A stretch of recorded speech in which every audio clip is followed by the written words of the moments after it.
All right, everybody, we're back, and welcome to our last segment of Variety Talk Live in Las Vegas. Again, I want to say thank you to all of the wonderful Chicago people out there who have been wonderful. Everybody, look forward to our Remy Man. That's who we're going to have a whole hour with, the Remy Man. And I mean, I can't wait to introduce you to him. He is awesome, and he's going to be coming live from Chicago. So look for him on December 1. That's the Remy Man, okay? And Remy Man's going to have beautiful models. We're going to be talking about hair and makeovers and getting ready for Christmas and everything. So everybody, make sure you stay tuned.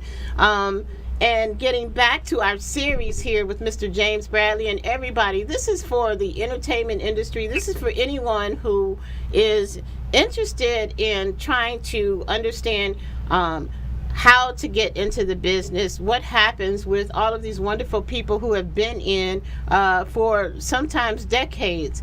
And you just listen carefully, because they will give you some major keys on how you also can do it. And more importantly, we've got Joe Smith on the line, and Joe places people right out there in the casinos, in showrooms, and he can get you a job. So everybody, just stay tuned, okay? It will be a series. And next week, again, Mr. Van Fields from the Stylistic. So I'm real excited. And there will be a series also with Van. So going back to you really quickly, because we just have a few minutes left, Mr. Bradley. And also we actually, Scotty, I just have to give it to you. You are off the chain. Scotty found I Love the Lord, so we're going to finish up with that one after we close out, okay? Speaking of you and Mr. Edward Hawkins, we're going to take a blast from the past, all right? But in the meantime, in the meantime, tell us who was your major inspiration? Who inspired you as you were coming through, just going and moving forward throughout your career? Well, moving through my career in the beginning, I have to give kudos to my grandmother, who was just a traditional musician. She played for all type of organizations as well as church. She wrote, she gave lessons. I mean, and you had to be right with her. You know, the old traditional musicians would hit you on the finger or hit you to make you stand up and be poised.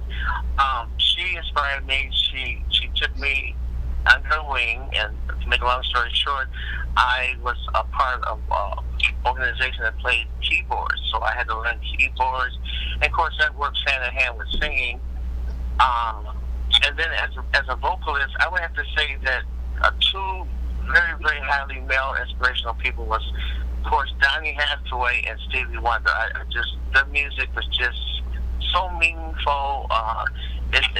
It talked about life and talked about realism. You know, it wasn't nothing that was crazy. Something you could actually apply and, mentor people with. Yeah. Again, I keep saying there's a message in the music. Oh, and no doubt about it. Important. Yes. No doubt about it. And the anointing. That we can talk about that later. But I'm a fervent person for that. That's what you're gonna have. I mean, you just can't just come out as a robot. That's right. We live in a digital society now, and it's so important that you can portray those and format your music where it can capture people. That's important. That's one of the things I learned when I first went to the studio. They say you got to be able to get that meaning through your music, through the airwaves. They can't see you; they can only hear you. Well, you know what? And you just hit on a major topic where we're going to press the pause button until next time, because what's really important is one of the things you said about coming through the airwaves and about your record label. We're going to talk next time about the industry and how much it has changed, and now what new artists need to do in order to become discovered. We are down to minutes. And so, Joe, I just want to bring you back on and give you a special kudos and thank you for all of the wonderful work that you've been doing for us over the past 2-3 months. It has been just absolutely incredible.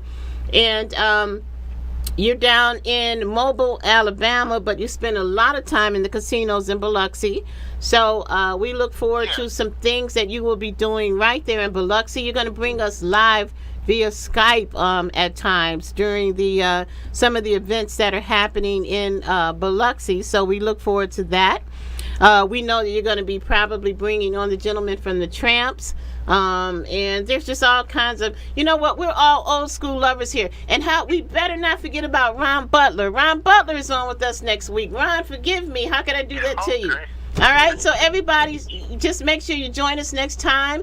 And a special thank you to our wonderful Sam Stewart from His Hop. Sam, thank you for coming in and taking over the helm and being right here in the studio where we were out there braving the cold weather in Chicago. Appreciate you. Love you so much. Everybody, we are out of time. We're going to close out with this wonderful song, I Love the Lord, along with our very favorite James Bradley, along with Edwin Hawkins. We'll see you next week, everybody. Van Fields and Ron Butler. Next week, we'll talk to you later. Take care. I'm your host, Lady Linda. To know the Lord, to trust the Lord, is to love Him, right? I love the Lord with all my heart, all my soul. For waking me up early this morning, starting me on my way. Old Saint Jesus said, kept me clothed in my right mind. And I'm that was a testimony. I love the Lord.